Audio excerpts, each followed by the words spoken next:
about to leave. Already packing, come with me. I'm not. Hello friends and enemies, welcome back to Happy For Now. It's time for July's Romancelandia monthly. I'm trying to get these back on track where they happen like right around the end of the month. So we're gonna do this. This is a surprise Saturday video, so I hope you enjoy. We actually had quite a bit happen this month, and I will have timestamps down below if you want to jump ahead to certain sections or if you only care about certain things, but I am very excited about some of this stuff. So first up, we're gonna go right into the RWA. They had a live on YouTube on Reese Ryan's channel in which they talked about what's going on and their progress so far this year. I actually haven't watched all of it yet. I think I watched about 15 minutes of it so far. It's over an hour long. I've got to find the time. I will report back on it, but if you want to check it out, I'll link it down below. Also, the Chicago Spring Fling happened, and a lot of that content is going live online, so you can watch some different panels if you want. Some of the panels are definitely relevant even as reviewers or readers of romance, so I'll link that down below. Be sure to check it out. I think it's really great that they did all online panels.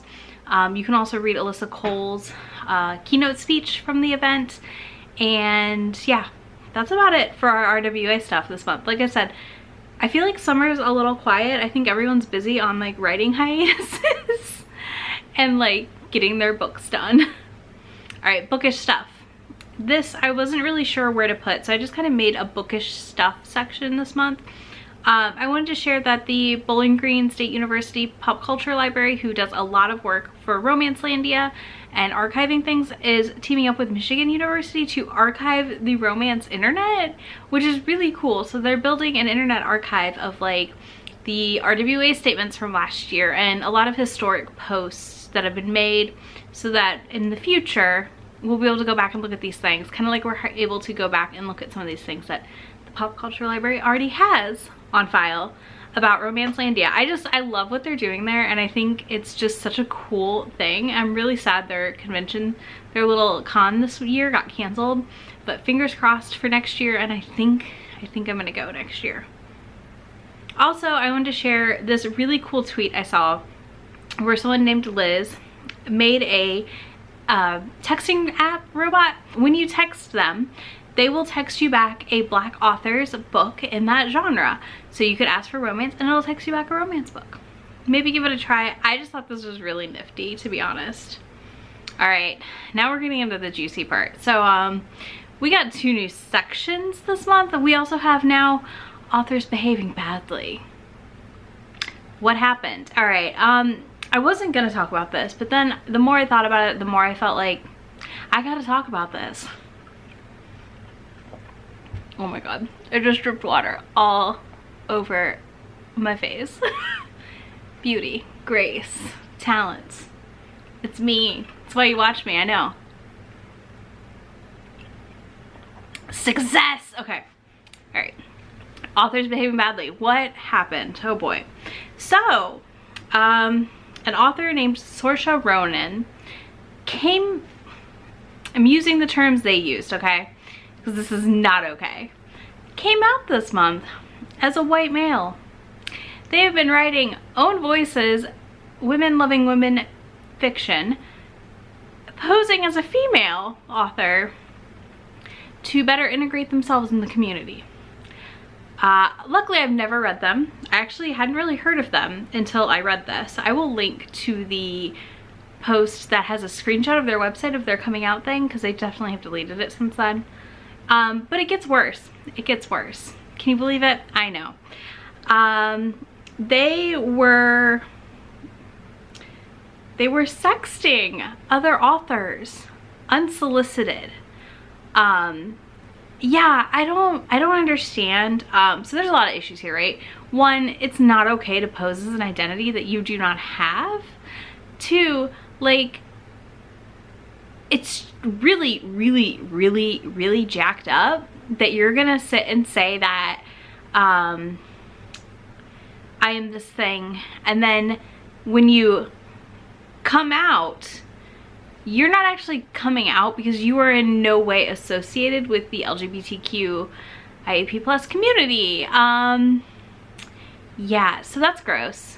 all of it's very gross. I'm very like skeeved out by all of this, of course. Like I'm upset. I'm very upset because we already have to work so hard to find sapphic authors, and then to find authors that are own voices within that group is so hard. It's even harder to find it for gay romance, like with Men Loving Men. So it's just kind of really freaking sucks that someone felt like it was appropriate to co-opt an identity to be more popular. I'm just mad about it, y'all. Like, I'm so mad, and then I'm so angry about the sexting. Like, it's such a breach of trust and boundaries with people. You don't just sext people randomly. Don't do that. I can't with people. I can't. All right, that's it for authors behaving badly. I've got some book announcements for you, / book related announcements.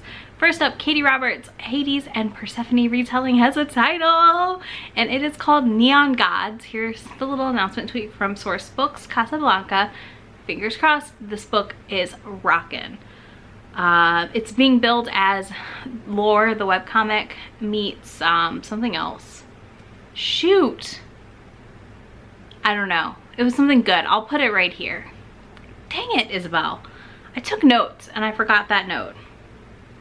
Then You Had Me at Hola is the Target book club pick of the month for August, so you will be able to find signed copies at your Target this month, which is also super duper exciting. I can't wait to pick up a signed copy. I already ordered one from Left Sweet Arrow, but like, I mean, I don't know if I can have too many of this book yet. I haven't even read it yet. I'm not in love with it. I'm literally reading it like the day this video goes up. Stacey Agdern's Love and Latkes is coming out. She just got another book option. This is an Own Voices Jewish author, and I'm really excited because this is about a hometown latke competition. If you don't know what those are the potato pancakes, and I'm not Jewish, but I grew up in South Florida around a lot of Jewish people, and we would always get them at the Jewish diner, breakfast spot. They were delicious, and my mom also makes them now because of that experience.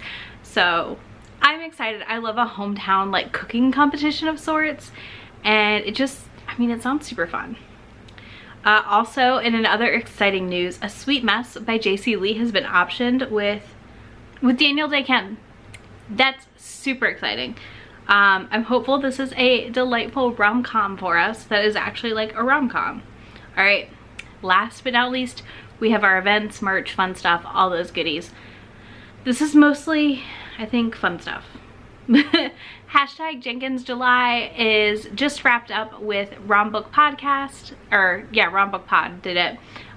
So check out hashtag Jenkins July to see posts on Twitter and Instagram. This was really fun, and I honestly haven't read enough Beverly Jenkins yet. I need to read more, and I'm going to be reading more of her backlist the rest of this year so that I can have better opinions next year. But oh, I just love her. She's so fun. One, she's so fun online, like to talk to, and in person I've met her and she's freaking delightful. She's a treasure. We must protect her at all costs. Also, E.E. Ottoman launched some queer and trans HEA stickers that I really like, and I'm actually going to order one soon, and I might order some to give away. We'll see. Okay, let's see. Fat Like Me did a podcast that had Olivia Dade on it and Cher's Reed, in which they talked about fat rep in romance and different things. It was really fun. I highly recommend checking it out. And then the last thing I have that I wanted to bring up, because I feel like there's a big conversation happening on BookTube, Book Twitter right now around representation and how you discuss representation in a book when you do not have that identity. And Sasha Devlin tweeted this great thread that there's a difference between this is bad harmful rep and this rep does not work for me, and I highly recommend you check it out. And basically she's talking about this to help you understand the difference between an author who is using a like rep in a way that you don't identify with, but it is a valid representation of another person. So like for me, it can be things like someone who's bi, and maybe I don't like how the bi rep was in this book, but it wasn't bi erasure, which is the problem. Does that make, I hope that makes sense. Anyways, I really like this thread and I keep referring back to it as I think about how I want to talk about books. So I found it very helpful, personally. on that note, that's it for our July Romancelandia monthly. I hope you enjoyed this month's update. Hopefully, I mean, it's kind of nice. It's not super long, so that's exciting. I feel like there were some of these are like solid 20 minutes and this one's gonna be around 10. So yeah, thanks so much for hanging out with me. Be sure to subscribe. Let me know if you think I missed anything fun in the comments that happened this month, or drop a cute emoji for me.